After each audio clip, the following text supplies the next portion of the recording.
সন্দেশখালী কাণ্ড নিয়ে তোলপাড় গোটা রাজ্য রাজনীতি। সন্দেশখালী কাণ্ডে কিন্তু এবার রাষ্ট্রপতি শাসনের সুপারিশ হয়ে গেল। রাষ্ট্রপতির কাছে পাঠানো হয়েছে সেই সুপারিশপত্র। আর এই মুহূর্তের সবচেয়ে বড় খবর, কেন্দ্র থেকে সন্দেশখালীতে এসেছিলেন জাতীয় মহিলা কমিশনের চেয়ারম্যান রেখা শর্মা। তিনি সন্দেশখালী এলাকাতে ঘুরে বেরিয়েছেন সারাদিন তিনি নির্যাতিতা মহিলাদের সঙ্গে কথা বলেছেন, অভিযোগকারিনীদের সাথে কথা বলেছেন। এই মুহূর্তের সবচেয়ে বড় খবর, জাতীয় কমিশনের চেয়ারম্যান রেখা শর্মার রিপোর্টে হুলুস্থুলুস পড়ে গেল গোটা রাজ্য রাজনীতিতে। কারণ জাতীয় SC/ST কমিশন তারা আগে থেকেই রাষ্ট্রপতি শাসনের সুপারিশ করে দিয়েছে। এবার জাতীয় মহিলা কমিশনের চেয়ারম্যান রেখা শর্মা যে রিপোর্ট দিলেন সেটা কিন্তু একেবারে ভয়ানক থেকে অতি ভয়ঙ্কর রিপোর্ট। সব মিলিয়ে কিন্তু একেবারে কেঁপে উঠল গোটা রাজ্য রাজনীতি। সন্দেশখালীর মহিলাদের দীর্ঘদিনের ক্ষোভ একেবারে দাবানলের আকার নিয়ে গোটা সন্দেশখালীতে ছড়িয়ে পড়েছে। শেখ শাহজাহান এবং তার সঙ্গপাঙ্গদের বিরুদ্ধে লাঠি ঝাঁটা হাতে নিয়ে একেবারে বিদ্রোহ শুরু করে দিয়েছেন সন্দেশখালীর মহিলারা। সন্দেশখালীর মহিলারা প্রকাশ্যে রাস্তায় নেমে হাতে লাঠি ঝাঁটা বাঁশ নিয়ে প্রতিবাদ জানাচ্ছেন এবং তাদের যেটা দাবি, শেখ শাহজাহান এবং তার দলবলকে অবিলম্বে গ্রেপ্তার করতে হবে। ইতিমধ্যে রাষ্ট্রপতি শাসনের সুপারিশ হতেই গ্রেপ্তার হয়েছেন শেখ শাহজাহানের ডানহাত শিবু হাজরা এবং তার আগেই গ্রেপ্তার হয়েছিলেন উত্তম সর্দার। আর এই কারণেই উত্তম সর্দারকে একেবারে দল থেকে বহিষ্কার করে দিয়েছেন অভিষেক ব্যানার্জি। তবে শিবু হাজরার বিরুদ্ধে কোনো চরম পদক্ষেপ নেয়নি তৃণমূল কংগ্রেস। আর এর মধ্যেই শেখ শাহজাহানের গ্রেপ্তারের দাবিতে তোলপাড় সন্দেশখালী এলাকা। শেখ শাহজাহান কবে গ্রেপ্তার হয় সেই জল্পনাই এখন উস্কে দিয়েছে গোটা রাজ্য রাজনীতিকে। কারণ শেখ শাহজাহানই কিন্তু মেন মাস্টার মাইন্ড। শেখ শাহজাহানই এই নারী নির্যাতনের মেন হোতা।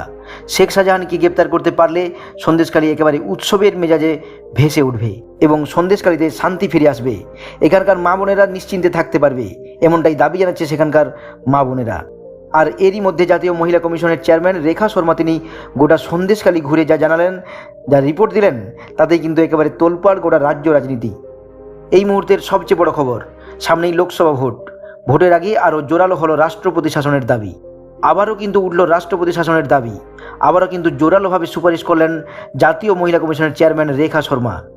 বাংলার রাষ্ট্রপতি শাসন এই মুহূর্তে সবচেয়ে বড় খবর। রাষ্ট্রপতি শাসন ছাড়া আর কোনো উপায় নেই, জোরালো সওয়াল জাতীয় মহিলা কমিশনের। সন্দেশখালীর অবস্থা ভয়ানক। ধর্ষণ, শিরোধানির ঘটনায় মহিলারা আতঙ্কে রয়েছেন। রাজ্য পুলিশের উপর আস্থা নেই। সন্দেশখালীতে রাষ্ট্রপতি শাসন ছাড়া আর কোনো উপায় নেই, এমনটাই জানালেন মহিলা কমিশনের চেয়ারম্যান রেখা শর্মা। জাতীয় SC কমিশনের পর এবার রাষ্ট্রপতি শাসনের জন্য জোরালো সওয়াল করছেন জাতীয় মহিলা কমিশনের চেয়ারম্যান রেখা শর্মা। গত বৃহস্পতিবার উত্তর 24 পরগনা জেলার সন্দেশখালীতে গিয়েছিলেন জাতীয় তপশিলি কমিশনের প্রতিনিধি দল। সন্দেশখালী ঘুরে SC কমিশনের ভারপ্রাপ্ত চেয়ারম্যান তরুণ হালদার বলেছিলেন, রাষ্ট্রপতি শাসন জারি করা ছাড়া আর কোনো উপায় নেই। আর সেই সুপারিশ রিপোর্ট আকারে রাষ্ট্রপতি দ্রৌপদী মুর্মুর কাছে জমা দেওয়া হয়েছে। এবার জাতীয় মহিলা কমিশন তরফ থেকেও স্পষ্ট জানিয়ে দেওয়া হয়েছে, সন্দেশখালীর যা পরিস্থিতি তাতে রাষ্ট্রপতি শাসন জারি করা ছাড়া আর কোনো উপায় নেই।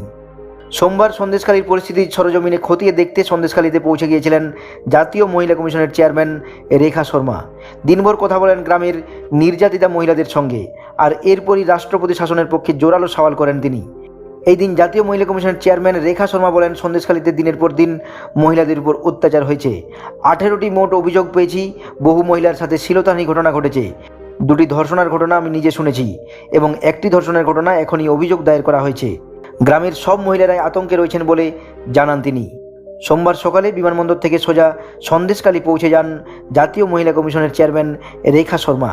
বেলা 12:30 নাগাদ সন্দেশখালী গ্রামে প্রবেশ করেন তিনি। এরপর প্রায় 4 ঘন্টা গ্রামের মহিলাদের সাথে কথা বলেন এবং তাদের অভিযোগের কথা শোনেন। সন্দেশখালীর অসহায় মহিলারা তার কাছে কাঁদতে কাঁদতে তাদের দুঃখের কথা ব্যক্ত করেন বলে জানান রেখা শর্মা। এরপর সাংবাদিকদের মুখোমুখি হয়ে তিনি বলেন, মহিলারা আমাকে ধরে কাঁদতে কাঁদতে সব বলেছেন। আমি সারাদিন তাদের দুঃখের কথা শুনেছি। ওখানে এতটাই খারাপ পরিস্থিতি যে ওরা আমাকে ছাড়তে চাইছে না। মায়েরা আতঙ্কে ভয়ে তাদের কিশোরী মেয়েদের অন্যত্র পাঠিয়ে দিয়েছেন। আর এই বিষয়ে তিনি বলেন, আমার মনে হয় রাষ্ট্রপতি শাসন ছাড়া আর কোনো কিছুই সম্ভব নয়। কারণ সন্দেশখালীর মহিলারা জানিয়েছেন, পুলিশের কাছে অভিযোগ জানাতে গেলে তারা অভিযোগ নেয় না, পুলিশ পাঠিয়ে দেয় শিবু হাজরা, শেখ শাহজাহানের কাছে। ওরা আমাকে ছাড়া থানায় যেতেও ভয় পাচ্ছে। এই দিন সন্দেশখালীর মহিলাদের সঙ্গে কথা বলার পর টোটোতে চেপে সন্দেশখালীর থানায় যান জাতীয় মহিলা কমিশনের চেয়ারপারসন রেখা শর্মা। তার সঙ্গে ছিলেন সন্দেশখালীর 4 মহিলা। থানায় ঢুকে পুলিশ আধিকারিকদের সঙ্গে কথা বলেন রেখা শর্মা। গত কয়েকদিন ধরে সন্দেশখালীর মহিলাদের উপর নির্যাতনের অভিযোগে তোলপাড় গোটা রাজ্য রাজনীতি। গ্রামবাসীদের একাংশের অভিযোগ, তৃণমূল নেতা শেখ শাহজাহানের সঙ্গী শিবপ্রসাদ হাজরা এবং উত্তম সর্দারদের ইন্ধনে দীর্ঘদিন ধরে নির্যাতন চালাতো সন্দেশখালীতে। রাত বিরেতে ডেকে পাঠানো হতো মহিলাদের। সংবাদ মাধ্যমে উঠে এসেছে আরও নানান নিন্দনীয় ঘটনা। তারই মধ্যে কিন্তু আবারও রাষ্ট্রপতি শাসনের জোরালো সুপারিশ বাংলায়। জাতীয় মহিলা কমিশনের চেয়ারম্যান রেখা শর্মা তিনিও কিন্তু সুপারিশ করলেন রাষ্ট্রপতি শাসনের।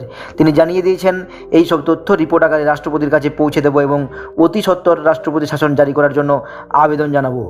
অর্থাৎ রাষ্ট্রপতি শাসন কিন্তু একেবারে জোরালো হয়ে যাচ্ছে, কারণ একদিকে জাতীয় এসসি কমিশন এবং অন্যদিকে জাতীয় মহিলা কমিশন। মহিলাদের উপর নির্যাতনের ছবি কিন্তু রাষ্ট্রপতির হাতে রিপোর্ট আকারে তুলে ধরেছেন কেন্দ্রীয় এই সমস্ত কমিশন। আর এরই ফলে রাজ্যের চাপ আরও বাড়ছে। তারই মধ্যে এখনও অধরা শেখ শাহজাহান। যে দাবিটা দীর্ঘদিন বিরোধীরা করছিলেন, যে রাষ্ট্রপতি শাসনের দাবি, কিন্তু কেন্দ্রীয় সরকার তাদের দাবিতে আমল দেয়নি, কারণ একটা নির্বাচিত সরকার, সেই সরকারকে এইভাবে ফেলে দেওয়া সম্ভব নয়, স্পষ্ট জানিয়ে দিয়েছিল কেন্দ্রীয় সরকার। কিন্তু সন্দেশখালী কাণ্ড নিয়ে এখন রাজ্য রাজনীতি একেবারে তোলপাড়। এবার রাষ্ট্রপতি শাসনের দাবি এখন কেন্দ্র থেকেই কিন্তু জোরালোভাবে উঠে আসছে। এরপর জাতীয় মহিলা কমিশনের চেয়ারম্যান তিনি মুখ্য সচিব এবং রাজ্য পুলিশের ডিজির সাথে বৈঠক করবেন, এমনই কিন্তু খবর উঠে আসছে। এবং এরপর রাজ্যপালের সঙ্গে বৈঠক করবেন জাতীয় মহিলা কমিশনের চেয়ারম্যান রেখা শর্মা। আর এরপরেই তিনি দিল্লি ফিরে গিয়ে রিপোর্ট পেশ করতে চলেছেন কেন্দ্রীয় স্বরাষ্ট্র দপ্তরে। আর এই রিপোর্ট দেওয়ার পর কী পদক্ষেপ নেন রাষ্ট্রপতি, সেই দিকেই চোখ থাকবে। কারণ একাধিক রিপোর্টে রাষ্ট্রপতি শাসনের সুপারিশ করেছে বিভিন্ন কমিশন। রাজ্যপালের কাছে কি আসবে কোনো চরম নির্দেশ? পরিস্থিতি কোন দিক থেকে কোন দিকে মোড় নিতে চলেছে রাজ্য রাজনীতির, সেই দিকেই চোখ থাকবে গোটা রাজ্যের।